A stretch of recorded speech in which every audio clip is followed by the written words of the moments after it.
Hello everyone, Jolene here from Bookworm Adventure Girl. Welcome back. I hope that you are all doing well. This is where I talk about the books that I'm reading and that I'd like to read. I like reading diverse books and I highlight a lot of Canadian literature, which is what I'm going to be doing today. If you are new, thank you so much for checking out my channel. Please hit subscribe and stick around. It'd be great to have you as part of this community. CBC has put out a number of book lists, and today I am going to be sharing the must-read Canadian fiction books for fall. So this fall, this is according to CBC, they have put together 50 books that are coming out, and they have done this for nonfiction as well. So I will be doing another video for that, but for now, let's just take a look at this list. So they've put together 50 fiction books, and I've put them into 5 categories. Sorry if you can hear my dog playing there. The 5 categories are debuts, short stories, potential TBR books, books I've already added to my TBR, and then my most anticipated books. So some of them I've already talked about in my most anticipated books of 2025.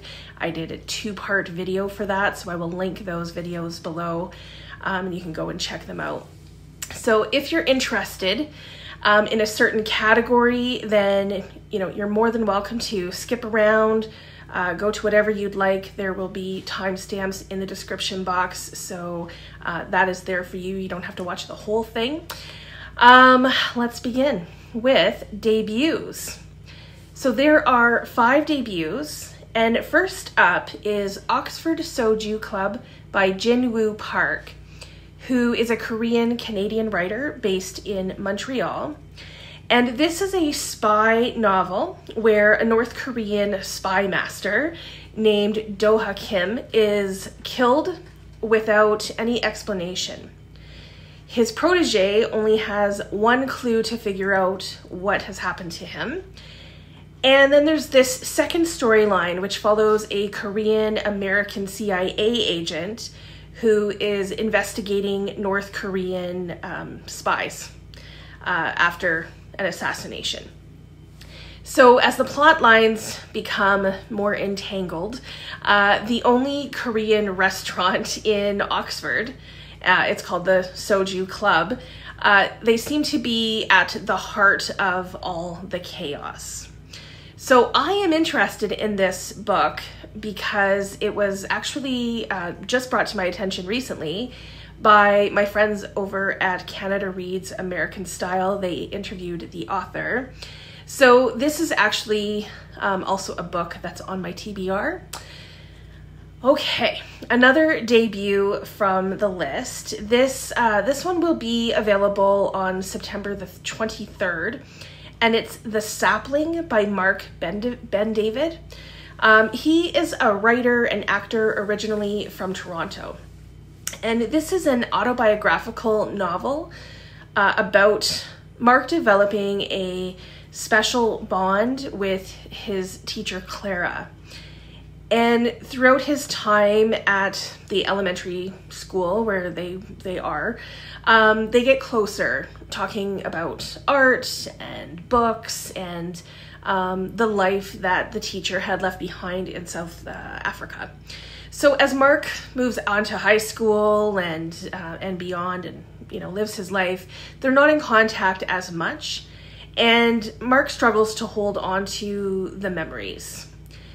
When Clara's daughter calls with the news that she has passed, all of what he experienced vividly returns. And I think I'm going to wait to hear, what others think about this book before I just jump in and add it to my own TBR.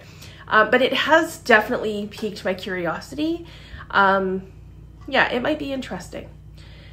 Next is It's Different This Time by Joss Richard. She, like the last author, now lives in LA, but was born in Toronto. This book will be available September 30th, and it seems to me that it might be a rom-com. It follows June Wood, whose hit TV show gets canceled, And she goes back to the New York City brownstone where she lived before moving to Los Angeles. The house was left to her and her former roommate Adam by the previous owner. So the only catch is that June and Adam have to live together for 4 weeks while they finish all of this paperwork. And they haven't spoken in 5 years, and they aren't really on very good terms at all. So this might be okay. I do love New York City, as you all know, and I'm hoping that it has like maybe a You've Got Mail fun kind of vibe to it. We will see. The next book comes out October 7th, and it's called Colin Gets Promoted and Dooms the World. And this is by Marc Waddell, who is a writer and teacher living on Vancouver Island. This title gives me Kevin Wilson kind of vibes, which would be awesome. I love Kevin Wilson. So as the title says, this is about Colin, who is trying to climb the corporate ladder after working at a place called Dark Enterprises. He's been there for years, and he meets a mysterious stranger who basically offers him the dream opportunity, to make it all happen in exchange for a small favor. And Colin can't resist. But that small favor unleashes an ancient evil, and now Colin is basically finding himself having to save the world. So this just sounds like it might be a lot of fun, and I'm curious about it. The last debut comes out on December the 16th, and it's called Caste in the Stars. This is by Leylah Attar, who is an Indo-Canadian writer who lives in Toronto. And this is her first traditionally published book. I think she's self-published in the past. It follows the main character, Priya, whose life is falling apart, and she finds herself at her parents' funeral home. And then her old crush shows up, and he is shooting a movie at the funeral home. So this also sounds like it would be a lot of fun, that it has potential to be very funny. So we'll see how this one goes as well. So next I have 8 short story collections. These are all from the list. And the first one is on my TBR and one of my most anticipated books of 2025. So it could have gone in a few of these categories that I've made up. So it's called A Fast Horse Never Brings Good News, and this is by Cary Fagan, who lives in Toronto. I love this title, like right off the bat. So this is a collection of 5 stories that will be available on October the 14th. And these stories are, they're supposed to be witty, with compelling characters and sharp dialogue, and I love all of those things. So I think I'm going to enjoy this one. This next book will be out soon on September the 9th. It's called Big of You by Elise Levine, who is originally from Toronto but is now living in Baltimore. And this is an interesting story. So this collection features strong characters, including 2 young women who are hitchhiking in Europe. So that sounds like fun. And then there's also this space team who's dealing with the unexpected death of a colleague. I don't know if that's while they're in space or not, but sounds interesting. So also out on September 9th is Suddenly Light by Nina Dunic. And I have her other book, The Clarion, on my TBR, so she is on my radar. This collection has 15 short stories that explore the joys and challenges of life and the threads that tie us all together. Coming out on September 16th is Runs in the Blood by Matthew J. Trafford, who is based in Toronto. And this short story collection is about queer life and family, both biological family and a chosen family. So there's stories about a lesbian mother taking her daughter to a princess party, to a gay couple willing to do the unconventional in order to have a baby. So this is a dark, which I like, and funny look into the concept of nature versus nurture. So I do like if there's some dark comedy there. I think I would like that. Princess Nay and Other Stories by Jamal Saeed, who is a Syrian writer based in Kingston, Ontario. And this collection will be available on October the 7th. Most of these stories this is interesting, most of these stories were written during the 12 years that the author was a prisoner of conscience in Syria. And the stories are poetic and imaginative, with themes of love, beauty, despair, and hope. So that sounds interesting to me. Next up is an anthology of speculative fiction by Black Canadian authors, and it's called As the Earth Dreams. This is edited by Terese Mason-Pierre, who is from Toronto. They have stories of teenagers flying on a magic carpet, to a masseuse who's attending her mother's fourth funeral. That has me intrigued. The stories span time, space, and our understanding of the world. This will be available on October the 14th. Okay, the last two books are available at the end of October. And first is Carthaginian, Peace and Other Stories by Evie Christie, who is an Ontario writer. And this collection examines everyday domestic life. The stories feature new lovers, friends hanging out in a park, mothers laying on the guilt, and couples trying to find a cure for loneliness. So that might be a good short story collection to check out. The final collection from the list is called A Ladder of Bones. This is by Bunmi Oyinsan, I hope I'm saying that correctly, who is a Nigerian writer living in Ontario. And this is a collection of intertwined stories, which are my favorite kind of short stories. They are set in West Africa, in Canada, the US, and the Caribbean. So the lives of 5 people, Siaka, Melvin, Timothy, Iona, and Anilolobo, all who have lived terrifying childhoods, become interwoven when they return to West Africa as young adults. So yeah, this sounds like they could be very interesting. So they are basically forced to reckon with their past while one of the characters tries to hunt them in a fit of rage. So yeah, the description on this makes me really want to read it and to check out this new author to me. And yeah, so that'd be good. So next are books that have potential to go on my TBR, but for some reason right now they just haven't made it there yet, and they may not, but I'd be interested if you have read these or authors or even these books, if you have any thoughts on this. So do you think I should add these to my TBR? Will you be adding these to your TBR? So first up is Days of Feasting and Rejoicing by David Bergen, who is a writer from Winnipeg.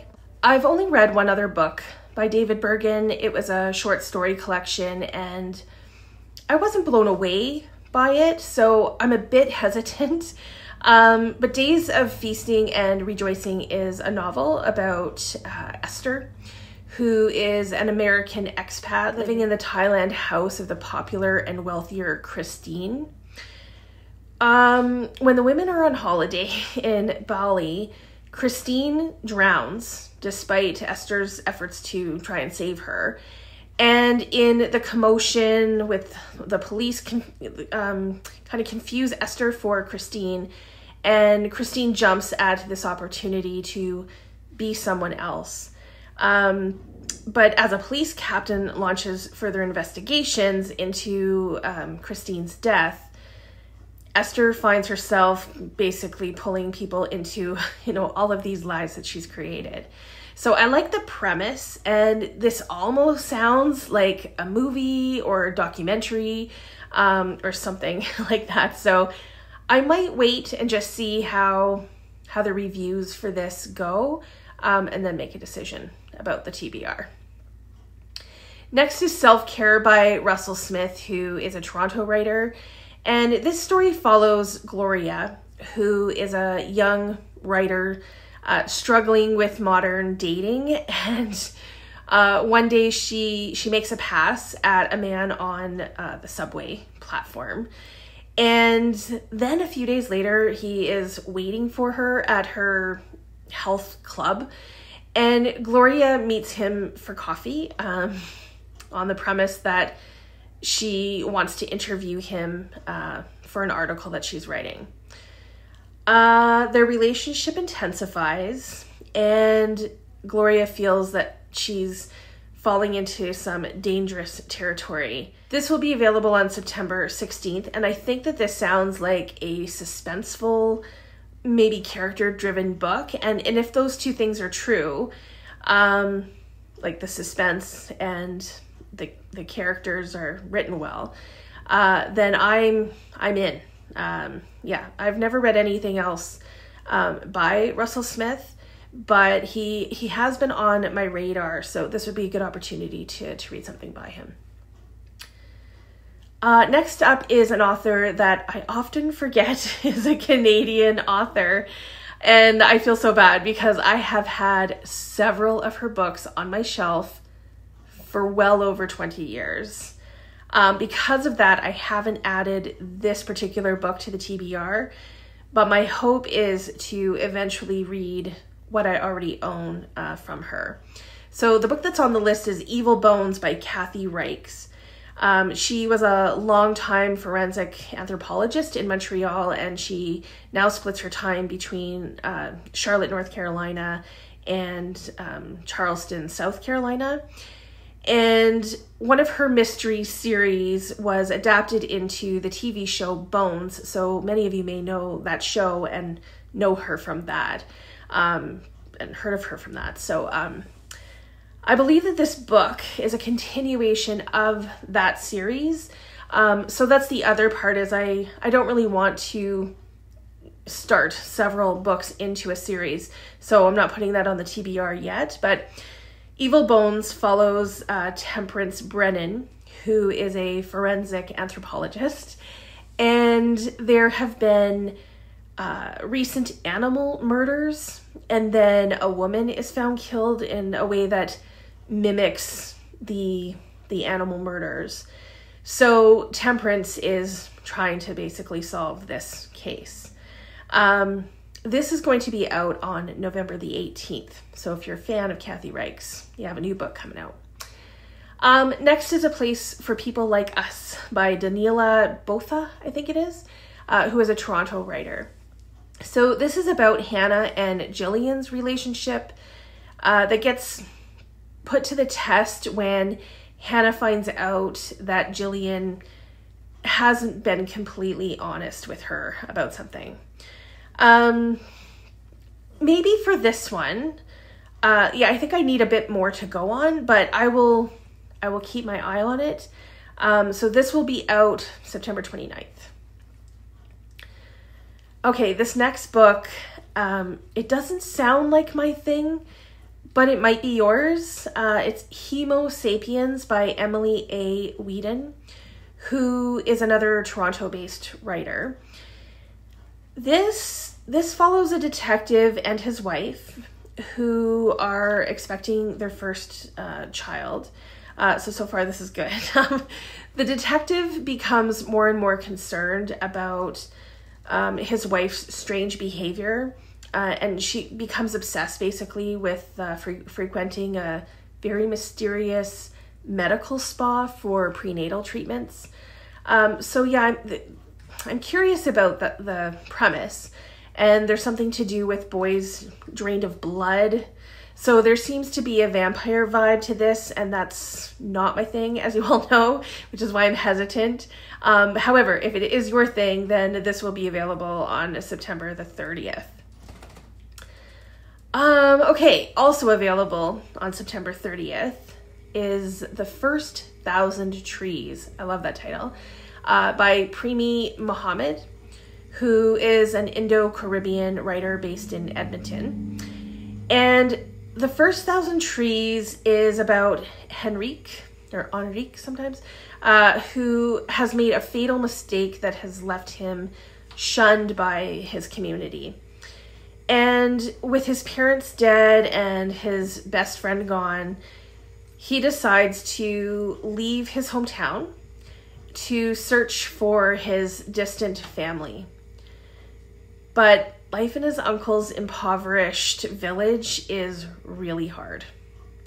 And again, this is one of those books that I want to maybe learn a little bit more about and hear some reviews maybe before I make a decision on it. Okay, next up is a book that I have now been seeing a lot more of. Once I saw it on this list, it's come up several times, and now I'm intrigued. It's called Property by Kate Cayley, who lives in Toronto. And for this one will be available on October 7th. This follows neighbors on one day, and by the end of that day, someone has died. And this is a tragedy that marks the area forever. So I think I will look into this a bit more. I love books that take place in one day. So I actually do think that this will end up on my TBR sooner rather than later. Also out on October 7th is Final Orbit by Chris Hadfield. And if you've watched my channel for a while, then you already know I love Chris Hadfield. For those of you who don't know who Chris Hadfield is, he was the first Canadian astronaut to walk in space, and he served as the commander of the International Space Station. Just a very, very cool guy. I think, what I love most about him is that he's just a good guy. Anyway, so Final Orbit is the third book in the Apollo Murders trilogy. And I've read the first book, but I have yet to read the second book. And the first book was just okay. It was really not for me. There's definitely an audience out there for it. But yeah, it was just okay. So this is a thriller. This particular book is a thriller set in 1975. It follows the launch of an Apollo space mission, and a deadly accident occurs. And then at the same time, there's a secret Chinese spacecraft that launches and is set to collide with the crew on the Apollo. So the commander and crew have to figure things out. So I do love that the setting is in space, and I love how Chris Hadfield makes us think about, like, what would we do if we're in space and things like this happen. But yeah, I'm not sure that I'm going to continue with this series. It's just not for me. Another book that sounds like it could be for me, but I'm not quite sure yet. It's called The Haunting of Payne's Hollow. This is by Kelly Armstrong, who lives in Ontario. And this is about Samantha Paynes, who is left the family's lake house by her estranged grandfather. So far, that sounds okay. Her and the grandfather haven't spoken in like 18 years, basically ever since her father died by suicide. And he was accused of murdering a child at the lake house. So Sam has actually saw her father burying the body, but the grandfather has always, took the father's side. So now Sam has to go back, and she has to stay at the house for a week so that she can claim this property. Plus her grandfather wants her to go back so that she can see that she was wrong, about things. So she has to return there, and it brings up a lot of old memories.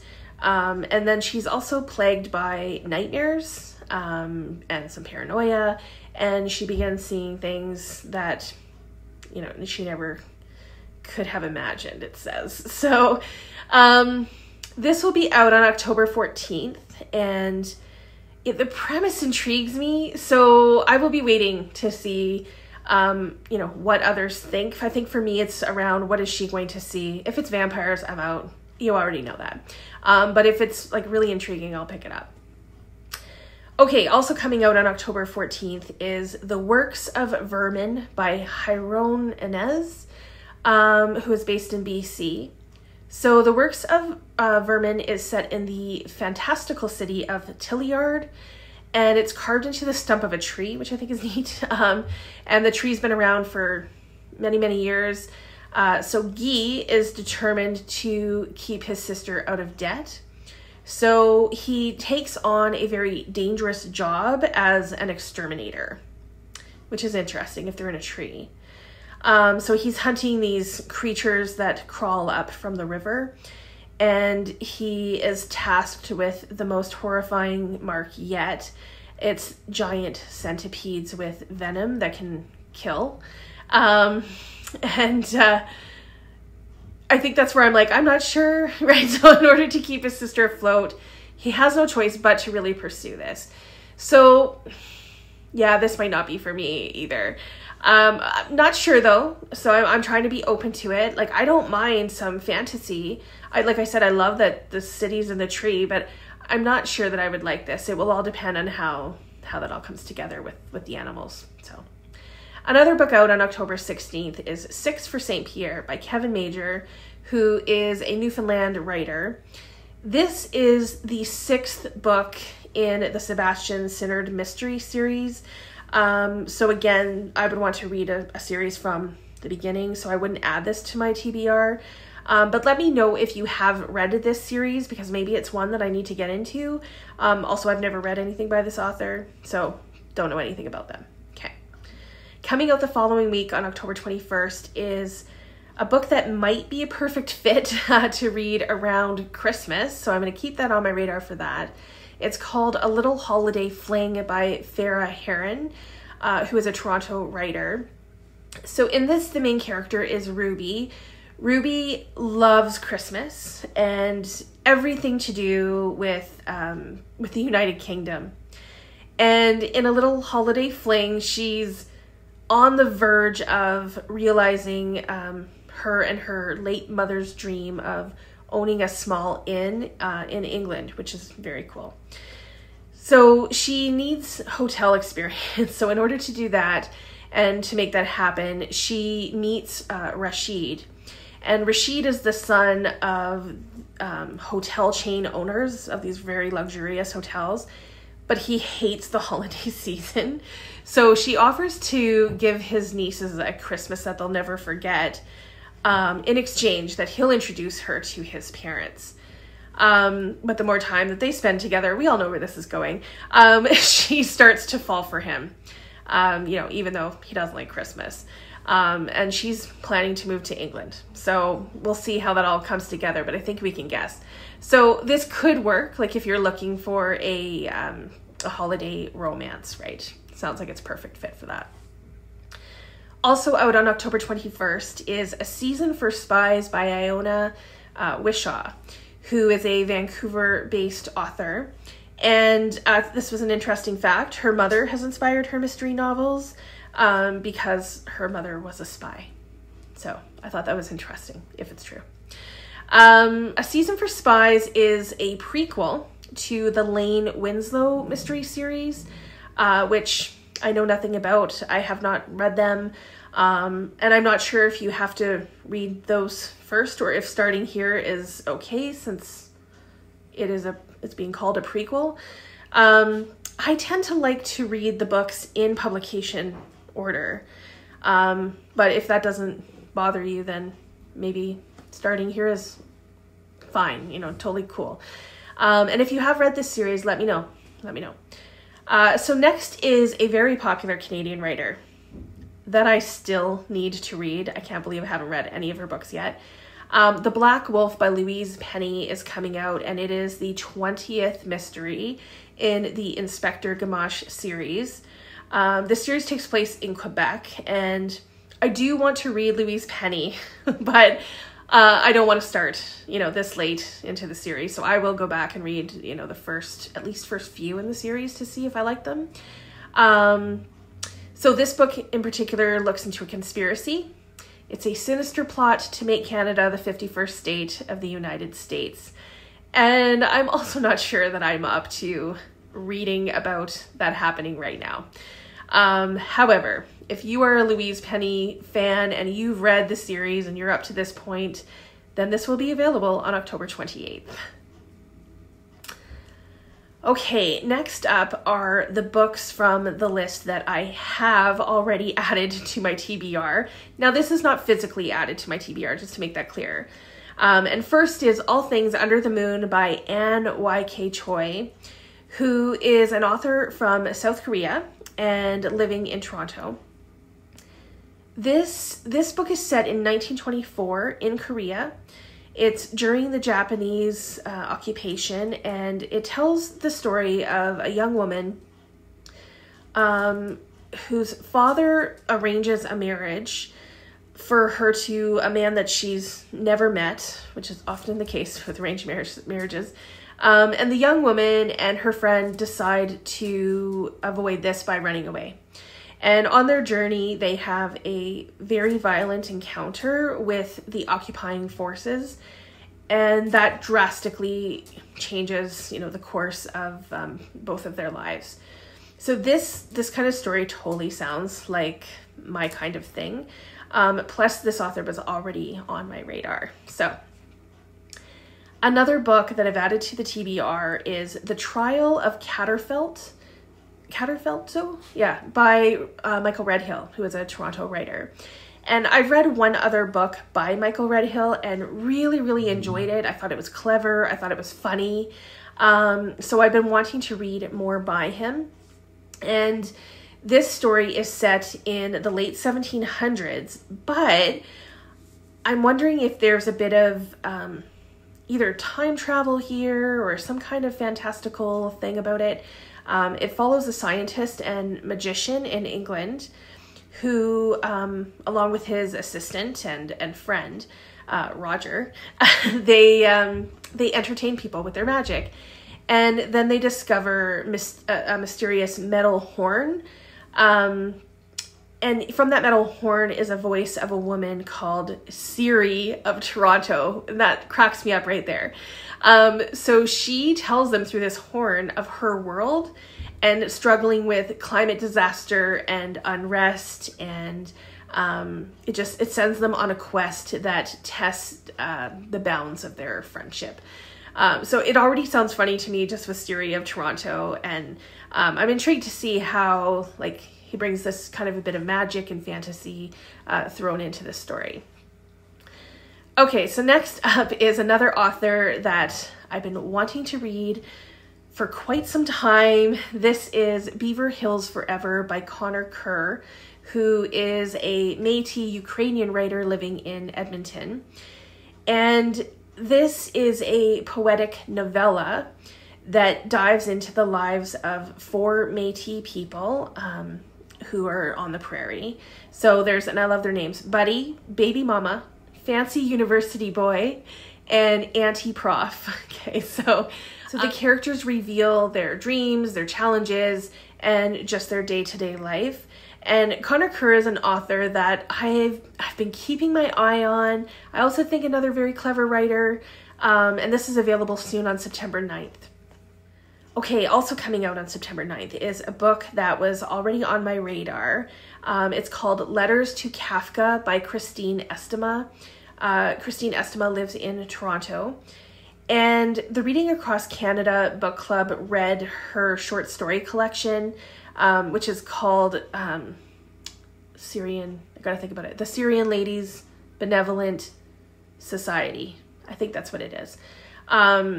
So anyway, Letters to Kafka is set in 1919 in Vienna, and it follows 23-year-old Melina, who is trapped in a loveless marriage. She's a translator, and she does that in order to supplement her husband's income.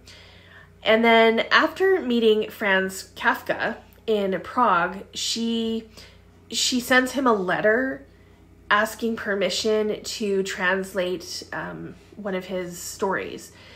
And because of that interaction, this leads to a passionate conversation through letters, which eventually results in 2 meetings and an affair. So I just think that this sounds really interesting to me, and yeah, I can't wait to read it, and I'm happy to be following this author. So next is Rufus and Calliope by Sarah Louise Butler, who is a writer who lives in BC, which is also where this story takes place.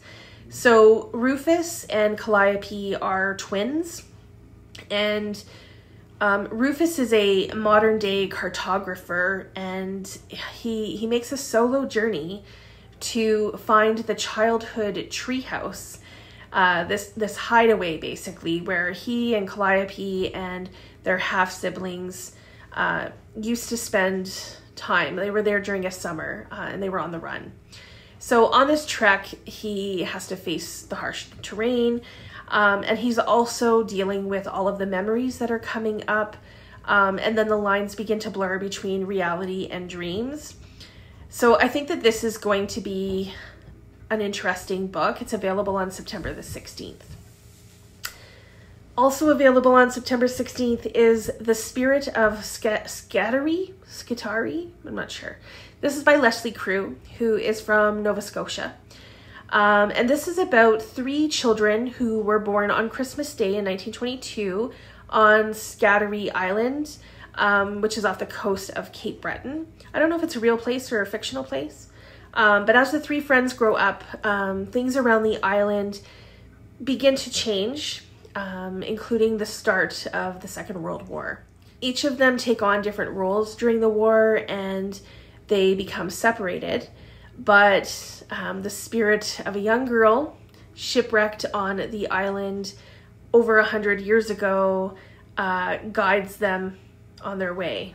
And that part is kind of interesting to me, to see how that's going to be brought into the story. I've read other books by Leslie Crew, and I have several of her books on my radar, so adding this one on as well, I think I would like it. Next is The Hunger We Pass Down by Jen Sukfong Lee, who lives in Burnaby, BC. And this is about Alice Chow, or Cho, I'm not sure, who is a single mother when someone or something begins to clean up the house. I love this. This is a little unsettling to her, but Alice is happy to have some extra time to spend with her kids and her mother. And her mother is now telling stories and sharing, some things about her past and about their family history. So as the past reveals itself, the family's demons start to make themselves known. So I basically just want to know what's cleaning the house, and how can I get one. So this will be out on September the 30th. Okay, this next book will also be out September 30th, and it's called Wolf, Moon, Dog by Thomas Wharton. Thomas Wharton, an author that I can't believe I haven't read yet, and I'm really hoping to change that soon. He's been on my radar a lot lately too, and he's actually based here in Alberta. So this book is about the relationship between humans and dogs, and I am here for it. I love dogs, as you all know. So basically when Wolf left the pack, he is drawn to the strange animals that walk on 2 legs, so humans, and in exchange for food, he protects them through the night. And they realize that, they're not all that different after all. So I thought that that's going to be really interesting, especially if it's told from the perspective of the dog. Next up is The Unfinished World by Marilyn Bowering, who is based in Victoria, BC. And this story follows Pearl after the death of her grandmother Nora. My grandmother's name is Nora. Pearl travels to Nora's favorite places to spread her ashes, and she discovers handmade dolls that have been passed down and in their family. So she finds these dolls every time she scatters the ashes, and in each doll there's a tiny note from Nora to Pearl, which leads her down a path of reflection and understanding. You all know I love a good story on the topic of grief, and I think that this one will be a pretty good one. It will be out on October the 4th. This next book I've been seeing quite a bit on different lists and things like that, and it's called Leave Our Bones Where They Lay. It's by Aviak Johnston, I hope I'm saying that correctly, who is a Nanook author from Nunavut and currently living in Iqaluit. The main character in this story is Jupi, who must travel every solstice to the base of a cliff to light a lamp and to tell a story to appease an ancient being named Kipik. And if this isn't done, there will be hell to pay. So as Jupi nears the end of his life, he'll have to pass on this tradition, or burden it says, to future generations, but his children are not up to the task. So he is going to ask his granddaughter, who he barely knows, and see if she'll be willing to carry this tradition, this family tradition on. So this to me has like a bit of the Giver kind of vibes to it. And yeah, I've been wanting to read more books from writers from Canada's territories. So this will be perfect for that, and I'm looking forward to checking it out. It will be available on October 14th. Next is Private Number by David Hommel, who lives in Montreal. And this is about a documentary filmmaker who is dealing with the consequences of his latest project. So in order to get away from all of the commotion from this project, he accepts an artist residency in a very small mining town in France. And when he's in France, he gets wrapped up in a number of things that are happening in the town, including an affair with a married judge. So as things, progress and get out of control, the filmmaker wants to warn the judge, but we can't because of her private number. So we'll see. We'll see where we're at with that. David Hommel is another author who has been on my radar, and this book is out on October the 16th. Next is When Water Became Blue by Aeneas Barbeau-Lavalette. This book is translated from the French by Rhonda Mullins, and I have talked about both of these, both the author and the translator, many, many times on my channel. They are both based in Montreal, and this is about a woman who goes on an artist retreat on an island in the St. Lawrence. I don't know if this island exists or not, but so she's going away from her partner and her daughter. And then while she's there, she encounters another artist who is trying to capture the blue of the water in his paintings, which is kind of cool. So the two of them begin an extramarital affair. So this will be out on October 21st. Next is 640 to Montreal by Eva Jursic, I'm not sure if I'm saying that right, who is from Toronto. And this kind of stays with the idea of retreats, as the main character, Agatha, has been given a first-class ticket on the 640 train from Toronto to Montreal by her husband. So the day is supposed to serve as a one-day writing retreat to work on her book, but Agatha has plans of her own. And when a passenger suddenly dies and the train breaks down in the middle of, a very snowy woods, things get sinister, and what was meant to be a nice, peaceful train ride turns into a fight for survival. So this will be out on October 28th. Okay, the last two books that I have already added to my TBR will both be out on November the 4th. And first is Songs of Love on a December Night. This is by David Adams Richards, who lives in Fredericton, New Brunswick, an author that I have attempted to read one of his books before. Haven't gotten there yet, haven't finished it. But this is about Jamie, who can't shake the rumors about him surrounding his father's death. His father supposedly died of an apparent self-inflicted gunshot, but years later, fewer people other than his fiancée actually believe him. Believe that he's innocent, and the police finally arrest him. So details from the past resurface. The townspeople and the police, have to reckon with the fact that there might actually be more to this story. So this sounds like an intriguing story. Yeah, I'm looking forward to it. And then the last book in this category is called Syncopation by Whitney French. Whitney French is based in Toronto and is someone that I have books edited by her, but I haven't read any of her own work and her own writing, so I'm interested in this. Syncopation is about two young women, O and Z. They are travel companions and lovers. And as a decades-long earthquake persists and people are forced to hide from deadly acid rain, the two women try to reconcile because they have different values and until a fateful choice must be made. So that sounds interesting.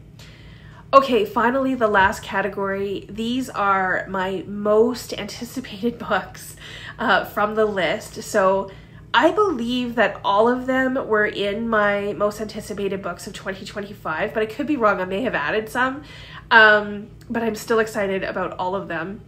So first is You've Changed by Ian Williams, who is an author based in Toronto, and I have talked about Ian Williams so many times on my channel.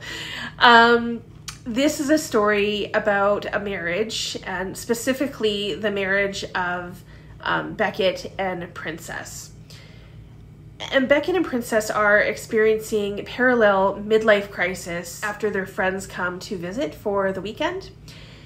And they both try to solve supposed problems in very different ways by basically changing for each other, but will it actually save their marriage? So I have said this probably every time I talk about Ian Williams, but I think his writing is so sharp and clever. So I'm really looking forward to reading this most recent book from him. Okay, Aliens on the Moon by Thomas King, who is a Canadian-American writer of Cherokee and Greek ancestry.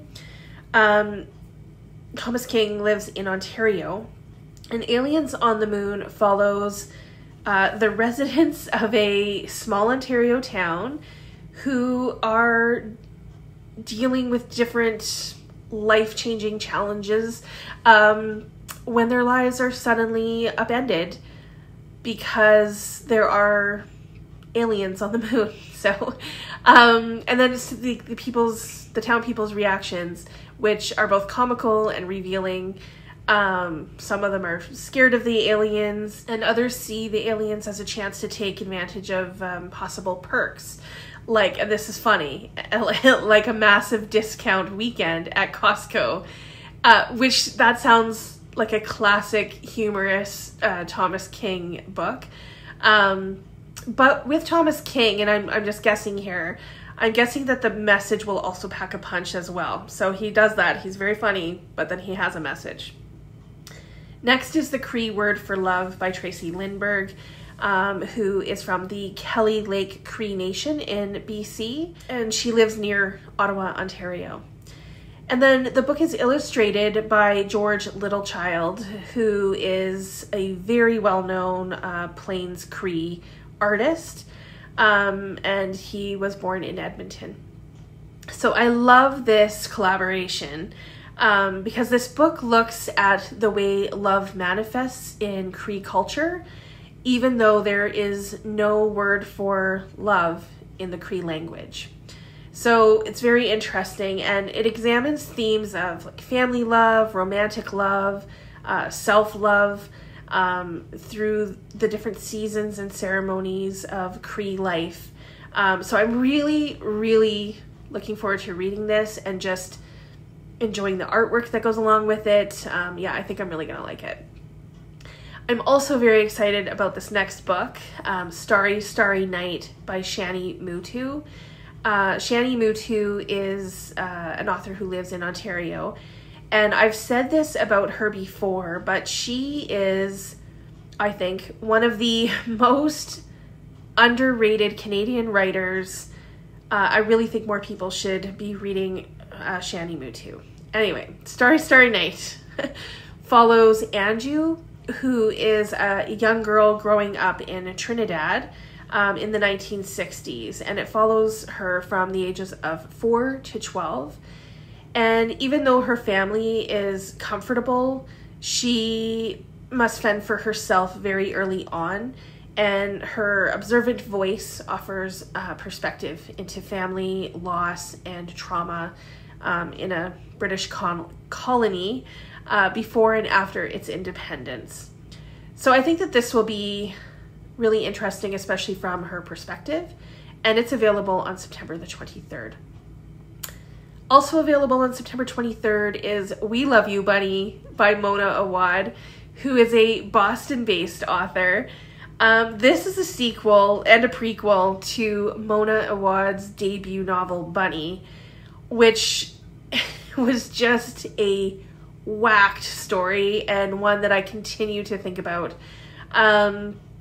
This goes back to that story, but takes place like a few years later when Sam has published her book and she's going out on a tour. The book is about the other cliquey girls in the program, and on her book tour she stops at her alma mater and she is kidnapped by her frenemies, who are upset with the way that she has portrayed them in this book. They basically tie Sam up, and then the bunnies go back in time and recount the story the way that they remember it. So yeah, I would say definitely read Bunny first, and if you have, then maybe you're as curious as me to find out how the bunnies see things. I'm interested in their story. So I think that this is going to be another fun and just crazy ride. Yeah, because Bunny was definitely that for me. Pick a Color by Suvankam Thamavongsa. I cannot wait to read this. Suvankam was born in a refugee camp in Thailand and was raised in Toronto. I have been waiting for a novel from her for so long, it seems like, but here it is. And this story takes place over one day, which I've already said I love, and it follows Ning, who is a retired boxer who works at a nail salon. And Ning, like, despite her very anonymous exterior as this nail salon person, she's really an intellectual and a deep thinker and is haunted by the roads not taken. I love Suvankam's writing, and I think that this is going to be a 5-star read. That's my prediction right now. It will be out on September the 30th. Okay, there's just a couple more to go here. The Marionette by Terry Follis, another author that I've talked about many, many times. Terry Follis lives in Toronto and is known for his humor books. And this will be his 10th novel. And this one is about a thriller writer named James Norval. And James Norval always dreamed of living the life of the spies that he's writing about. And he gets to do just that, and he has the opportunity, and he ends up in a foreign prison after a string of bad luck, and then he's rescued by the Canadian Security Intelligence Service. So yeah, so it's all very interesting. This is a little bit different, I think, than Terry Follis's usual books, but I'm looking forward to seeing, you know, where he decides to take us and what adventures he has in store for us. This will be out on October the 7th. And last, but certainly not least, is Queen Esther by John Irving, who is an American-Canadian author living in Toronto. I love John Irving. You all know this. This book is a follow-up, or maybe also more of a prequel, of Cider House Rules, and it follows Esther, who is not even 4 years old. She's orphaned and alone in Portland, Maine. And Dr. Larsh, who some of you may know from the other book, has this orphanage, and he realizes that Esther knows she's Jewish, and he's having trouble finding a Jewish family to adopt her. So at 14, just as she's about to become a ward of the state, Dr. Larsh meets the Winslow family, and even though they're not Jewish, they take Esther in. And she's eternally grateful, even as she grows up and finds her way back to her birth city of Vienna. So this book is going to be available on November the 4th, and I cannot wait to read it.